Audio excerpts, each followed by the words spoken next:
Hello everyone, welcome to पैरल physics KV. इस वीडियो में हम वेक्टर एडिशन से रिलेटेड कुछ और क्वेश्चंस डिस्कस करेंगे। Let's come to the fourth question which says three forces are acting as given below. एक ऑब्जेक्ट है, उसके ऊपर तीन फोर्सेस लग रही हैं। एज यू कैन सी यहाँ पर ये हमारे पास एक ऊपर की तरफ लगने वाली 3 न्यूटन की फोर्स है, लेफ्ट की साइड पे लगने वाली 6 न्यूटन की फोर्स है और राइट साइड पे लगने वाली 10 न्यूटन की फोर्स है। एक सिंगल ऑब्जेक्ट पे तीन फोर्सेस लग रही हैं। I need to find the net force on this object. ये जो ऑब्जेक्ट है इसके ऊपर नेट फोर्स कितनी लग रही है। I need to find its magnitude as well as its direction. इस तरीके से तीन फोर्सेस का रिजल्टेंट निकालने के लिए हम पहले दो फोर्सेस लेंगे, उनका रिजल्टेंट निकालेंगे और फिर उस रिजल्टेंट के साथ थर्ड फोर्स का रिजल्टेंट निकालेंगे। यहाँ पर हम देख सकते हैं कि 6 न्यूटन और 10 newton they are anti parallel to each other. ये दो फोर्सेस जो हैं वो एंटी पैरेलल हैं। तो इस केस में जब हम रिजल्टेंट निकालेंगे, मैं इन फोर्सेस को नाम दे देती हूँ F1 vector, F2 vector and F3 vector. First I am going to find the resultant of F1 vector and F2 vector. Now these two forces are anti parallel. तो एंटी पैरेलल के लिए हमने special case में, second special case में पढ़ा था that F bigger force minus smaller force, bigger force की direction में होगा रिजल्टेंट भी और बिगर फोर्स में से स्मॉलर फोर्स माइनस की जा रही है। तो F2 minus F1 this will be equal to 10 minus 6 which is equal to 4 Newton.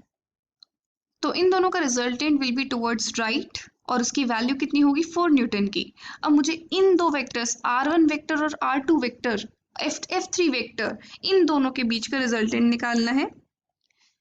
It's given to us that this angle is 90 degree। वो क्वेश्चन में हमें गिवन है। So it means R is equal to under root of F3 square plus R1 square plus 2 F3 R1 cos and theta. Cos 90 is 0. So this term goes to 0.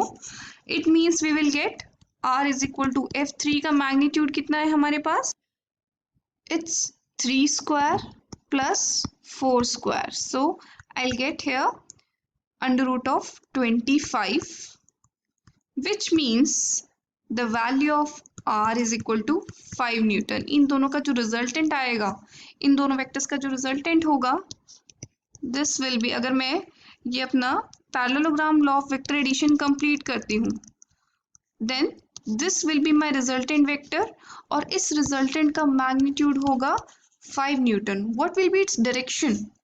इसकी direction हम इस alpha से निकालते हैं, where tan alpha is equal to जो हमारा Q upon P होता था। P हमारा जो अल्फा की जस्ट साथ वाला वेक्टर है वो होता है और Q द अदर वन। तो Q का मैग्नीट्यूड हमें दिख रहा है 3 है यहाँ पर और P वेक्टर का magnitude that is R1 vector का मैग्नीट्यूड है 4। It means I get the value of alpha is tan inverse of 3/4। तो यहाँ पर मैंने रिजल्टेंट वेक्टर का मैग्नीट्यूड भी निकाल लिया, उसकी डायरेक्शन भी निकाल ली है। Magnitude is 5 Newton and its direction is tan inverse 3/4 at an angle of tan inverse 3/4 from the vector R1 vector. Now let's discuss the last question of this worksheet. Find the net force on the object in the diagram given below. Same हमारा fourth question की तरह ही है। यहाँ पर एक object है centre में, इसके ऊपर 4 तरह की फोर्सेस लग रही हैं। यहाँ पर इस तरीके से इस तरफ की इस साइड पे 4 न्यूटन लग रही है, टुवर्ड्स राइट 8 न्यूटन लग रही है, देन डाउनवर्ड्स 10 न्यूटन लग रही है और ऊपर की तरफ 6 न्यूटन लग रही है। इस केस में मुझे रिजल्टेंट फोर्स का मैग्नीट्यूड और डायरेक्शन बतानी है। तो इसे मैं कुछ फोर्थ क्वेश्चन की तरह ही सॉल्व करूंगी। यहाँ पर मैं देख सकती हूँ कि जो 4 न्यूटन की फोर्स है और जो 8 न्यूटन की फोर्स है, ये दोनों सेम ही डायरेक्शन में लग रही है।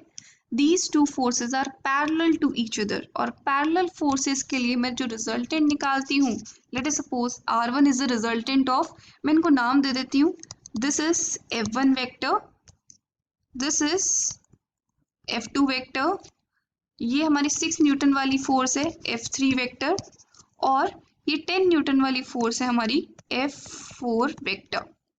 तो यहाँ पर अगर मैं देखूँ R1 vector is the resultant of F1 vector and F2 vector, और ये दोनों फोर्सेस पैरेलल हैं, तो रिजल्टेंट वेक्टर का magnitude will be given by F1 plus F2, which is the first special case we discussed in the parallelogram और triangle law of vector addition.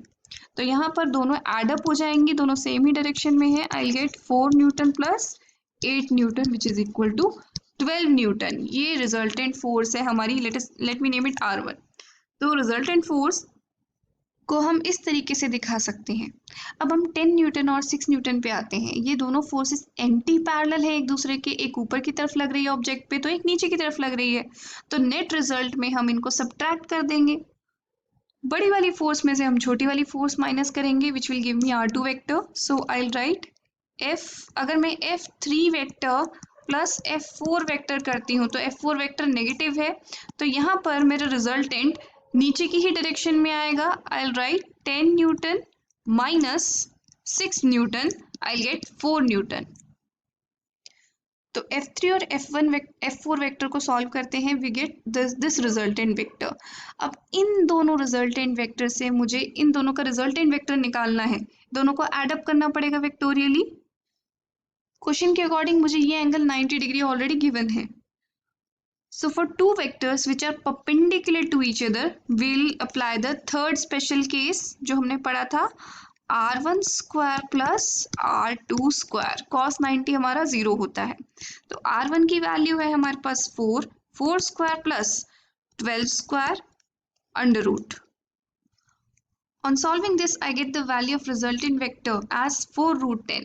तो अगर हम इन दोनों का resultant vector draw करते हैं by using parallelogram law of vector addition, तो ये हमारा resultant vector होगा जिसका magnitude होगा 4 under root 10 Newton. Now what will be its direction with respect to R1 vector, यानी कि जो हमारा इस केस में F2 vector हुआ करता था. From trigonometry, I can write tan alpha is equal to perpendicular upon base, और perpendicular की value है 4 Newton और base की value है 12 Newton. So I can write perpendicular 4 upon base, that is 12, that is 1 upon 3. So from here, I can write alpha is equal to tan inverse of 1 by 3. This is my complete answer. We need to find this alpha as well in order to find the resultant vector. Resultant vector जो आएगा वो हमारा उसके magnitude भी होगा और direction भी होगी. मैग्नीट्यूड आ रहा है हमारे पास 4 रूट 10 मीटर और डायरेक्शन इस अल्फा. Alpha gives me alpha is equal to tan inverse 1 by 3. इसके लिए मेरा डायग्राम ड्रॉ करना बहुत ज़रूरी है क्योंकि मेरे को स्पेसिफाई करना बहुत ज़रूरी है कि अल्फा मैंने लिया क्या है. So I hope all these questions based on vector addition are clear to you.